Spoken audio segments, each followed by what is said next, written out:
하루의 말씀, 오늘은 로마서 1장 18절에서 23절 말씀 가지고 함께 나눕니다. 성경 봉독합니다. 하나님의 진노가 불의한 행동으로 진리를 가로막는 사람의 온갖 불경건함과 불의함을 겨냥하여 하늘로부터 나타납니다. 하나님을 알만한 일이 사람에게 환히 드러나 있습니다. 하나님께서 그것을 환히 드러내 주셨습니다. 이 세상 창조 때로부터 하나님의 보이지 않는 속성, 곧 그분의 영원하신 능력과 신성은 사람이 그 지으신 만물을 보고서 깨닫게 되어 있습니다. 그러므로 사람들은 핑계를 댈 수가 없습니다.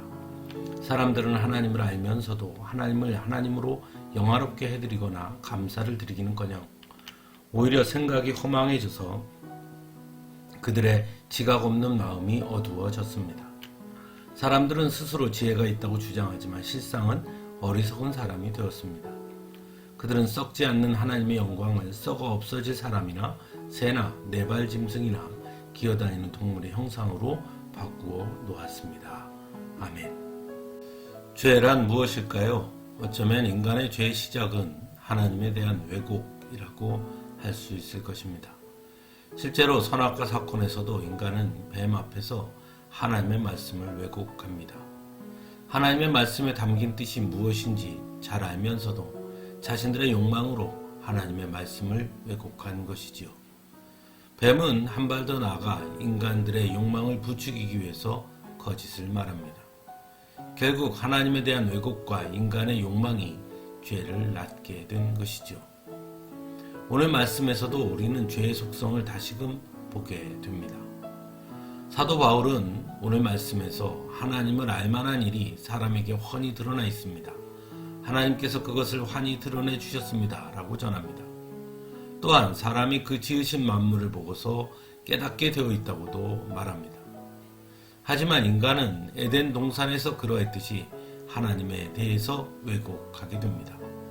환히 드러나 있는 하나님을 보지 않으려 하고 분명 만물을 보고 깨달을 수 있는 하나님의 역사하심을 애써 외면합니다. 보지 못합니다. 왜냐하면 인간의 욕망이 인간의 눈을 가렸기 때문입니다. 그래서 교만 가운데 빠져 이제는 하나님 없이 살 수 있다고 생각하기에 이르게 됩니다. 오히려 하나님보다 과학과 기술이 더 필요한 세상이라고 생각하기도 합니다. 그래서 이제는 하나님을 찾지 않고 살아가는데 아무런 불편이 없다고 생각하는 것이죠.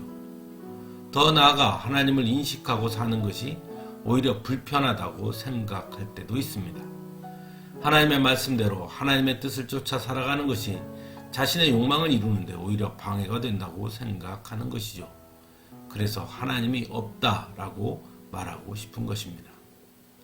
사도 바울은 이러한 인간의 마음을 21절에서 정확하게 말합니다.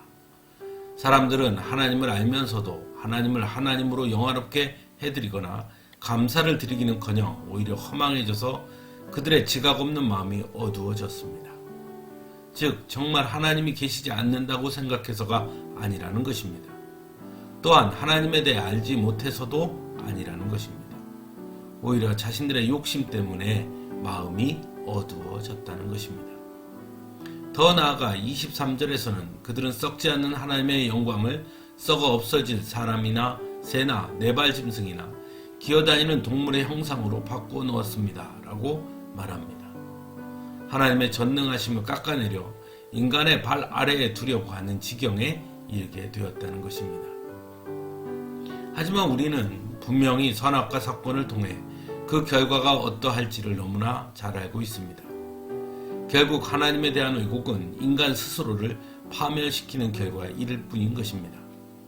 하나님의 손을 벗어난 인간에게 주어지는 것은 서로에 대한 불신과 미움과 거짓으로 가득한 혼돈뿐일 수밖에 없기 때문입니다.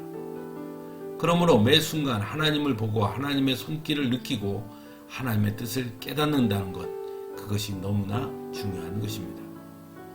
그러기 위해서 우리의 눈을 가린 욕망을 벗어 던져야 하는 것입니다. 사랑하는 성도 여러분, 아주 분명한 것은 하나님은 그럼에도 불구하고 여전히 우리를 사랑하신다는 것입니다. 그래서 언제나 우리 곁에 계시며 우리에게 하나님의 뜻을 보여주시고 알게 하십니다. 그래서 우리가 그 길을 걷도록 인도하십니다. 그러므로 우리 곁에 계시는 하나님을 보아야 하는 것입니다. 그 따뜻한 손길을 느껴야 하는 것입니다. 따사로운 햇볕에서, 그리고 불어오는 바람에서, 그리고 새싹을 돋워내는 나물들과 풀들에서 어디든 하나님은 계시며 간섭하고 계신다는 것을 볼 수 있어야 하는 것입니다.